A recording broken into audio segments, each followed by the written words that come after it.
Hello friends, I am glad to see you again. Today I will tell you about the HOA that opened a golf club on my land. I knew something was off the second my tires crunched onto gravel that wasn't mine. The long, rutted dirt lane that stitched its way through my winter bare pasture had always been muddy after snowmelt, impossible for fancy shoes and low-rise sedans. Now it was graded, rolled flat, and topped with golden granite chips that sparkled under the pale January sun. Someone had given my stubborn old lane a country club makeover. My name's Harper, and for 10 years I've owned 67 acres just outside a small commuter town. I call it a farm out of habit, although these days it's mostly hayfields, a big red barn I use as a workshop, and the summer cabin I hammered together myself with the help of my college buddy Mac. Every May I pack up from my apartment in the city, drag my tools and my golden retriever Juniper out here, and spend 3 blissfully dusty months repairing antique motorcycles for private collectors. When autumn rolls around, I drain the pipes, lock the place tight, and head back to cubicles and conference calls. It's a rhythm that's worked for nearly a decade. This winter work got hectic. I volunteered to mentor a group of new hires, which turned 10-hour days into 12-hour marathons. December blurred into January, and the bi-weekly checks on my property became "I'll go next weekend" promises that slipped. That's how I ended up absent for 2 solid months. The last time I was away this long was when I broke my leg, and even then, Max stopped by to feed the barn cats. Nothing dramatic ever happened. The land sits beyond a wooded ridge, nobody's shortcut to anywhere, which is exactly why I bought it. So when the gravel lane came into view, gleaming like some suburban driveway, my first thought was that the county road crew got lost. Then, cresting the ridge, I actually saw my fields, and nearly veered into the drainage ditch. Flagsticks, dozens of them, stabbing the earth like Technicolor spears. Small greens trimmed into circles of emerald amid dormant golden grass. White-painted stakes marking hazard lines along the creek I'd spent childhood afternoons skipping stones across. And sitting smack in front of my cabin where my porch swing and grill used to be was a glossy prefab shed boasting the words "Riverbend Links Pro Shop" in cheerful cursive. I idled the truck, heart thudding, my practical brain spitting nonsensical explanations. Movie shoot? Elaborate prank? Before settling on the only real contender: trespass. Big, expensive, organized trespass. Juniper let out a confused whine from the back seat. I scratched her ears, rolled forward, and parked beside what used to be my vegetable garden, now a sand bunker. My cabin door, painted barn red like the sideboards, was padlocked with a brand new stainless lock that definitely wasn't mine. Someone had affixed a laminated poster to it. "Members only beyond this point. Welcome to Hole 6 Tee Box." It took a long inhale before I fished my phone from the console. I wanted to storm the place, start yanking stakes, maybe drag that pro shop shed into the creek with my winch. But I knew anger could get me into trouble. Instead, I opened the camera app and began recording everything in slow, deliberate pans. The fake Scottish-style scorecard posted on a split-rail fence, the picnic tables stamped with a stylized R logo, the ball washers screwed into what used to be my apple trees. The audacity smelled like lawn care chemicals and entitlement. I followed the new cart path across the pasture, past the barn. The sliding doors were ajar, and I could see rental golf carts lined up where my bikes used to sit under tarp. All the way to the edge of the timberline where my private no trespassing signs lay face down in the dirt. Whoever orchestrated this had taken care to hide the evidence of my ownership, but not enough to remove the signs entirely. Maybe they kept them as trophies. As I documented, a whir of electric motors floated on the cold air. 2 middle-aged men in soft-shell jackets rounded a copse of cedars in a red cart. They slowed when they spotted my truck, suspicion creasing their features. "Morning," I called, channeling the calm I didn't feel. "Lovely day for golf on someone else's farm, isn't it?" The driver, silver-bearded and sporting aviators, frowned. "Course isn't open to the public today, sir. Members only. Is that right? Because last I checked, membership required owning the land." I tapped my boot on the soil, which I do. His brow lifted. "You mean the HOA owns it, friend? Maybe you should head back to the clubhouse and sort your paperwork." HOA. My stomach knotted. A few years back, a developer threw up a cluster of high-end houses on the far side of the ridge. I'd attended the zoning meeting to argue drainage issues, but never imagined their homeowners association would one day annex my farm like it was unclaimed territory. I forced a smile so thin it felt brittle. "What's your name?" "Cyrus," he said, straightening. "Well, Cyrus," I replied, reading the embossed R logo on his vest. "I'm Harper, the legal owner of this property. Consider this your official notice to vacate. Take your carts, your flags, and your shiny gravel with you." The passenger, a tall fellow with the kind of soft tan that says heated pool in February, leaned over. "Look, Harper, nobody's trying to hassle you. The board checked county records.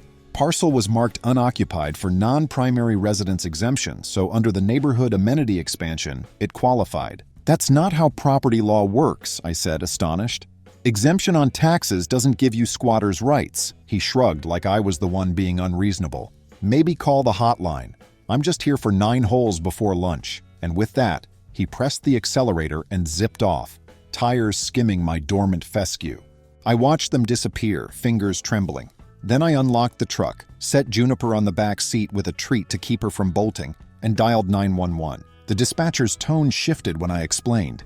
"You're saying a homeowners association built a golf course on your land without permission?" "Affirmative, ma'am."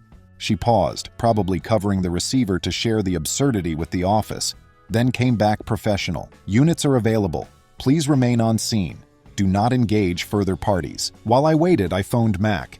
He answered on the 3rd ring, voice still raspy from night shift welding. "Harper, you okay? Remember those jokes we made about the HOA empire striking back? It's happening. They've colonized my farm with 9 greens and a pro shop." "Shut up." Metal clanged in the background. "This a bit?" "Wish it was. Grab your camera drone and meet me. Bring coffee, lots." 20 minutes later, 2 sheriff cruisers nosed along the lane, crunching the imported gravel. Deputy Reyes stepped out first. Lean, cautious, hand hovering near his belt. Behind him, Deputy Lang, whom I'd chatted with at the county fair last summer, took in the scene with widening eyes. "Mr. Harper?" Reyes asked. I raised my hand. "That's me." Lang whistled. "Well, somebody sure invested money where they didn't have permission." I guided them on a walking tour. They filmed with body cams while I pointed out every alteration. Irrigation lines tapped to my well, chain link fence rings around the greens to keep deer out, even little speakers mounted in trees piping soft instrumental covers of pop songs. We reached the barn and Lang's jaw tightened at the sight of the lock changed on my tool cabinets. "Any serialized items missing?" he asked. "Hard to say until I inventory," I answered. "But those carts sure weren't here." As we cataloged, an SUV emblazoned with the same R logo rolled up. Out stepped a woman in a pastel scarf, clipboard in hand. She introduced herself as Glenda, acting amenities director. She offered the deputies a strained smile. "Officers, I have the deed and annexation paperwork right here." Reyes accepted the binder, flicked through. His brows knit. "Ma'am, these are internal HOA documents. There's no county seal, no signatures from the actual property owner." Glenda's voice sharpened. "Our attorney assured us quiet title would follow after 90 days of abandonment." I stepped forward. "It's been 61 days, not 90. An abandonment requires clear intent plus public notice. Neither applies. You're trespassing, damaging private property, and unlawfully converting assets." Glenda's cheeks reddened. "We invested community funds. The neighbors need recreation space." Lang nodded politely. "I'm sure the judge will consider that when assessing restitution." Her clipboard quivered. "This is a misunderstanding. Perhaps we can negotiate a lease." I shook my head. "You should have negotiated before bulldozing my vegetable beds." The deputies instructed Glenda to gather any personnel on site and exit the property pending investigation. She protested until Reyes mentioned criminal trespass carries potential jail time. That quieted her faster than nightfall. One by one, carts trickled to the pro shop. I watched men in knit hats and women in puff vests load clubs into trunks, eyes downcast. Some muttered apologies, others glared at me like I'd ruined their weekend. The deputies took names and driver's licenses, filling a growing list. Just as the exodus slowed, Mac's battered pickup rumbled up, drone case riding shotgun. He hopped out, took in the deputies, the carts, the greens. "Dang, you weren't exaggerating." "Nope, get aerial footage." Minutes later, his drone buzzed overhead, camera tilting to capture a bird's-eye view of the unauthorized Mini Augusta. The deputies loved it. Told us the district attorney would find the footage persuasive. Glenda, standing beside her SUV, looked like she'd swallowed a pickle. By dusk, the last trespasser departed under police escort. Deputies taped, "Under investigation, no entry notices on the pro shop and barn." Reyes handed me a card. "We'll file the report tonight." Once the DA reviews, you'll get guidance on pressing charges and issuing trespass affidavits. Lang added, might consider a civil attorney for damages too. I thanked them, adrenaline ebbing to exhaustion. With the squad cars gone, silence settled. I flipped the breaker in the cabin to restore power, then removed the foreign lock with a battery grinder. Inside smelled of new carpet and lime air freshener. My handmade oak table was gone, replaced by a glass counter stocked with branded polos. I slumped onto a stool, numb. Mac patted my shoulder. We'll get it back, every board, every bolt. Outside, Juniper chased the last dusky light across the 9th green, her paws kicking up divots in their precious turf. For the first time that chaotic day, I laughed. Night deepened, but sleep was impossible. I brewed coffee on a propane stove and opened my laptop using the cabin's solar battery backup. If the HOA wanted paperwork, I'd drown them in it. County records confirmed what I knew. Parcel 1706230004 belonged to me, fair and square, taxes current. Yet scrolling further, I discovered a recent filing from the HOA requesting a zoning variance for recreational redevelopment of adjacent underutilized property. It hadn't been approved, just submitted. They jumped the gun, counting on no one noticing until after the fact. A strategy sometimes effective in big cities where expediency beats procedure. But out here, the county clerk still hand-stamped documents. Ignoring her was like stealing from a grandma. People just didn't. Fueled by righteous indignation, I drafted an email timeline. Photos taken, deputy badge numbers, quotes from Glenda, drone imagery thumbnails. I CC'd the deputies, the DA's general inbox, the county commissioner, and my insurance adjuster.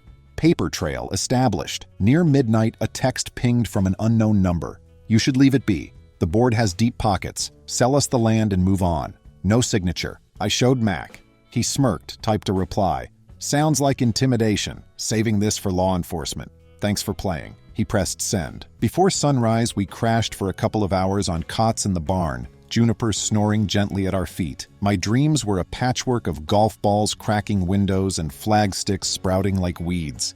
At dawn, roosters I don't own crowed.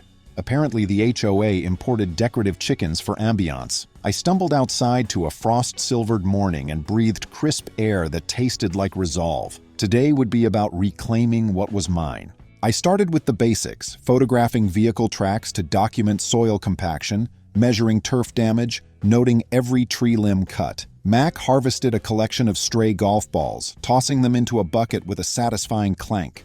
Mid-morning, a sleek black sedan rolled up, tires careful on the gravel. Out stepped a man in a charcoal overcoat, leather folio in hand. He introduced himself as Dorian, counsel for the HOA. His smile was practiced, eyes assessing. "I'm here to discuss a settlement," he said. "Fast move," I replied, not shaking his hand. He glanced around. Setup required investment, irrigation, landscaping, the structure. The board would prefer to purchase the acreage outright. We're prepared to offer twice the assessed value. I barked a laugh. You built a golf course first, then offer half its worth? No thanks. His suave expression didn't wobble. Alternatively, a long-term lease with generous revenue share. Think of it as passive income. I gestured to my barn. That's my livelihood, not passive. Pack up your toys. Dorian sighed, flipping open the folio.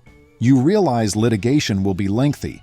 Courts might award you damages, but costs accumulate.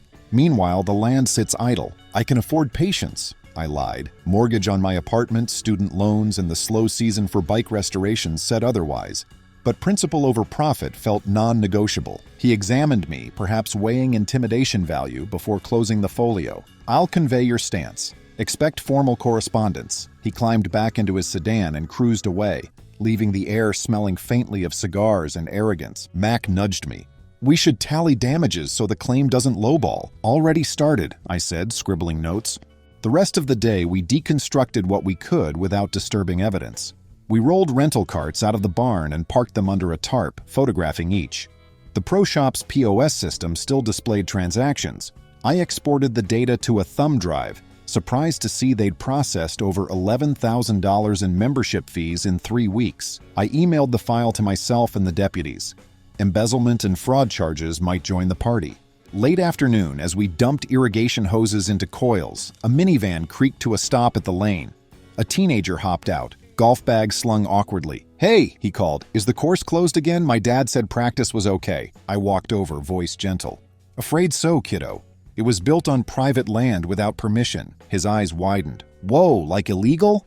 Yeah, not your fault. Tell your folks the police are handling it. He nodded, embarrassed, and climbed back into the van. The driver offered me an apologetic wave before turning around. When twilight bled pink across the sky, I leaned on the porch rail, somehow still unpainted by the HOA, and watched Juniper chase moths. The past 36 hours felt surreal, yet the mission was clear: restore, charge, and protect. My phone buzzed. Deputy Reyes. Thought you'd want an update, he said. DA's office authorized arrest warrants for criminal trespass against the board members who signed the work orders. We'll move tomorrow morning. I exhaled, tension releasing. Appreciate the hustle. He chuckled. Honestly, the paperwork they left made it easy. Their site manager kept meticulous logs, including labor hours and invoices, all incriminating. Hanging up, I relayed the news to Mac. He cracked open root beers from the cooler.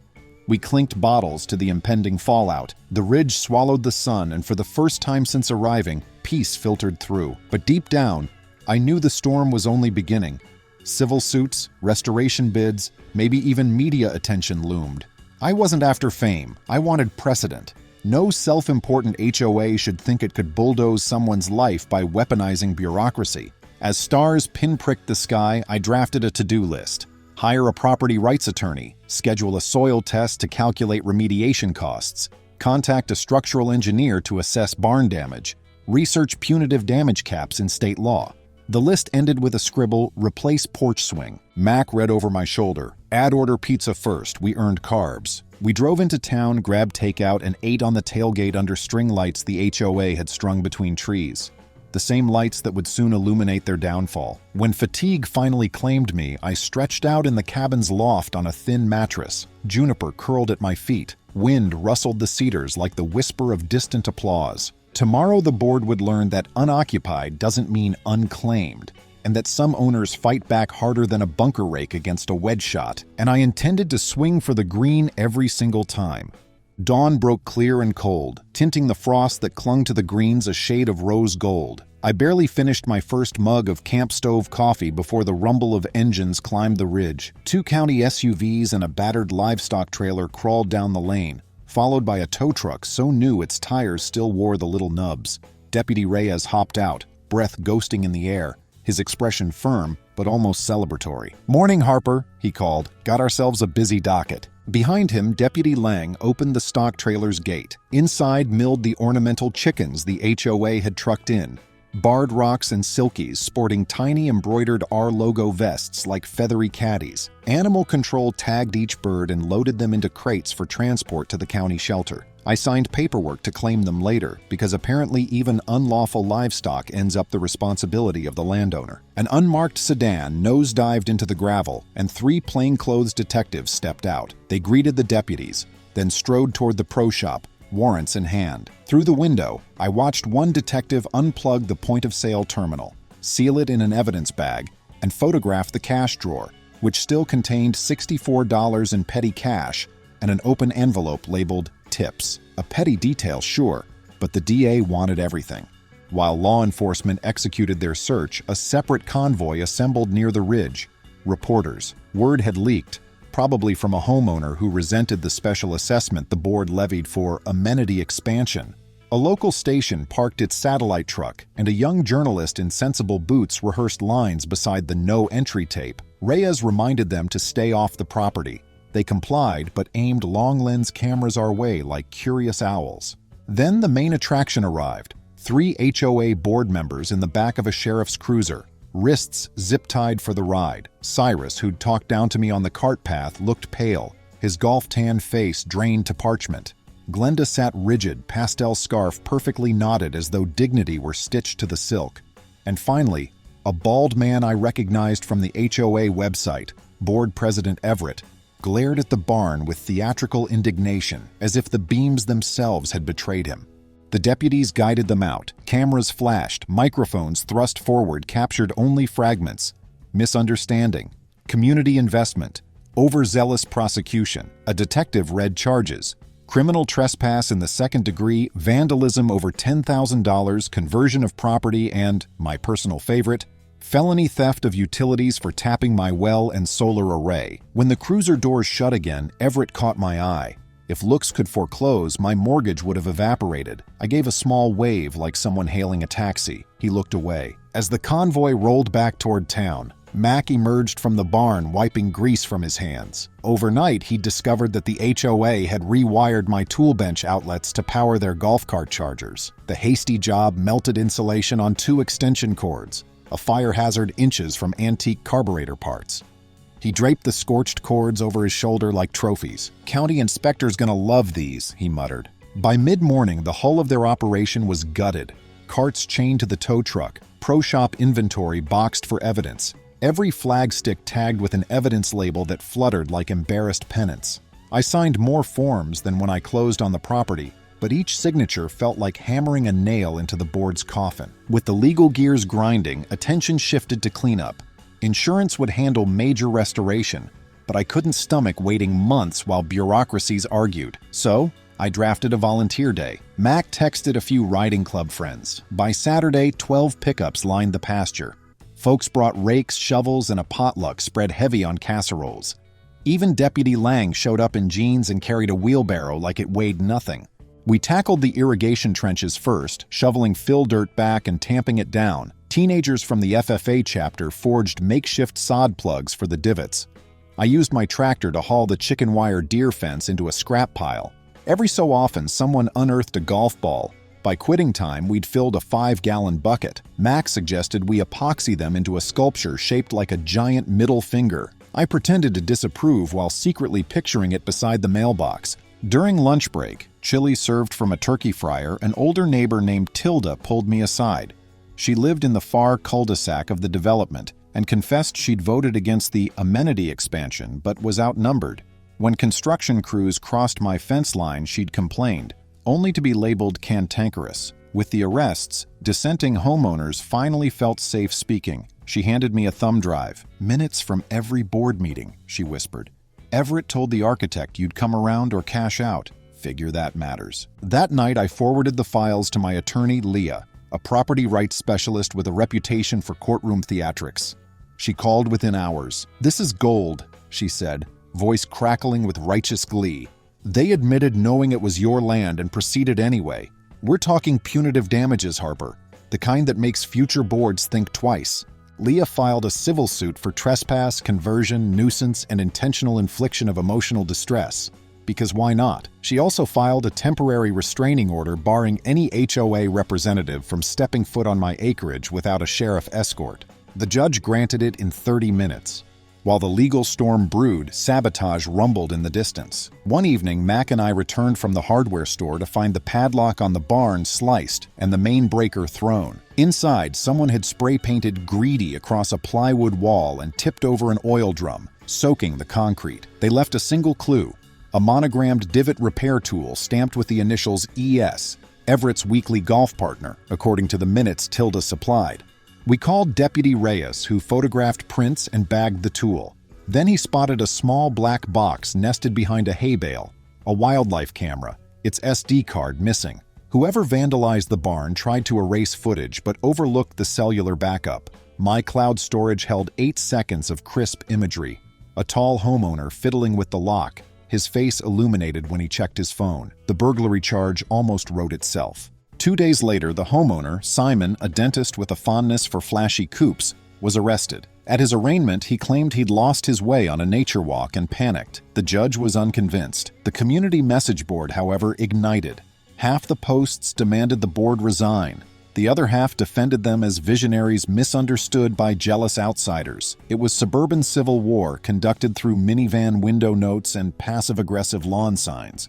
Meanwhile, engineers assessed damage. Soil compaction threatened my hay yield, and root zone excavation around the cedars might kill them. The report pegged restoration at just under $160,000. More if tree loss required replanting mature specimens. Leah smiled like a cat at cream. But numbers alone wouldn't satisfy me. I wanted a lesson engraved in HOA memory. That opportunity arrived when the county prosecutor offered the board a plea deal.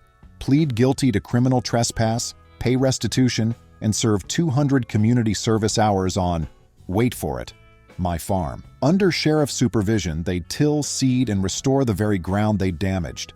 Failure to complete meant automatic jail time. Everett balked, calling it humiliation. Glenda wept. Cyrus stared at his loafers. Their attorney advised acceptance. Juries disliked entitled land grabbers. They took the deal.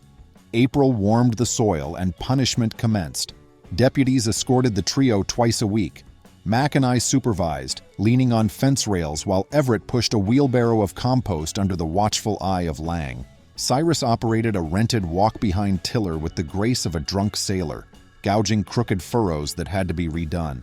Glenda, blotting sweat with her scarf, hand-planted saplings where her pet designer had sliced roots. Volunteers from the homeowner's newly elected interim board, Tilda, now treasurer, joined the workdays, eager to repair neighborly relations. They brought lemonade and apologized without defensiveness. I accepted, seeing genuine remorse. They disclosed that Everett had strong-armed assessments under threat of lawsuits for non-community compliance. Turns out I wasn't the first target, just the loudest. One Saturday, a TV crew returned, filming the disgraced board mulching under supervision. The segment aired statewide with the headline, "From Back Nine to Felony Fine." Ratings soared, and county officials used it as a public service announcement on respecting property rights. While cameras rolled, I focused on rebuilding the workshop. Insurance money replaced stolen tools, and I splurged on a new lift for motorcycles. To celebrate, Mac and I restored a 1948 Indian Chief, its chrome glinting like retribution polished with elbow grease. The day the engine rumbled to life, volunteers applauded, and even Juniper barked approval. Summer emerged, and with it my regular migration to the farm. I found myself hosting weekend barbecues for neighbors, old farmhouse tunes drifting across the once green fairways now reseeded with native wildflowers. Tilda brought a blueberry pie. Deputy Lang played guitar. The vibe felt like community, the genuine sort forged in sweat and accountability. Civil court approached. In the hallway outside the courtroom, Dorian, his tie a muted gray now instead of bold stripes, approached Leah and me. He held a cashier's check for the full estimate plus 20% punitive damages, just shy of $200,000, contingent on confidentiality. Leah raised an eyebrow. "No gag orders," I said. "People need to know bulldozing someone's land has consequences." Dorian exhaled. "Then expect a trial, though you'll win more, costs could climb." Leah smiled like a poker pro holding 4 aces. "We're fine with that." 10 minutes before voir dire, Dorian returned, check amended with no confidentiality clause, plus an agreement that Everett and the board personally fund the ornamental chicken rescue program I'd started as a joke, but now planned to expand for local 4-H kids. We signed, shook hands briskly, and the judge recorded the settlement, praising the parties for resolving with civility. Everett didn't meet my eyes on his way out, but Glenda whispered sorry as she passed. By August, my farm looked less like a battlefield and more like a postcard. Hay waving gold, cedars ringed with mulch, and a new wooden sign at the lane reading High Ridge Acres, private property. Below it hung a small plaque. Guest volunteers always welcome. Uninvited bulldozers will be composted. The interim HOA board held elections. Tilda won president unopposed. At her first meeting, she scrapped the amenity expansion clause and capped board authority without unanimous member consent. She invited me to speak on property stewardship. I accepted, surprising myself. I told them mistakes hurt less when owned quickly and repaired openly. People listened, maybe because my dog napped peacefully at my feet. Juniper, a furry symbol of boundaries respected. One late September evening, Mac and I sat on the rebuilt porch swing, chain links gleaming, plates balanced on our knees as we watched the sun set over hills no longer dotted with flagsticks. The sculpture of epoxy-bonded golf balls, yes, we built it, stood at the base of the driveway, draped with fairy lights that winked on as the sky darkened. It wasn't a middle finger after all, but a spiral spire, whimsical and oddly beautiful, reminding everyone that even mistakes can become art when you own them. Mac clinked his beer bottle against mine. "Think they'll ever try something like this again?" I glanced at the spire, then across fields restored by hard labor and harder lessons. "Not here, and if they do elsewhere, maybe this story will reach them first." Juniper laid her head on my boot. Wind rustled wildflowers, and I realized that the greatest victory wasn't money or televised shaming. It was waking up each day knowing my land, my rights, and my resilience were intact. Guarded not by anger but by community that finally understood where the fairway ends and a person's home begins. Friends, thank you. See you soon.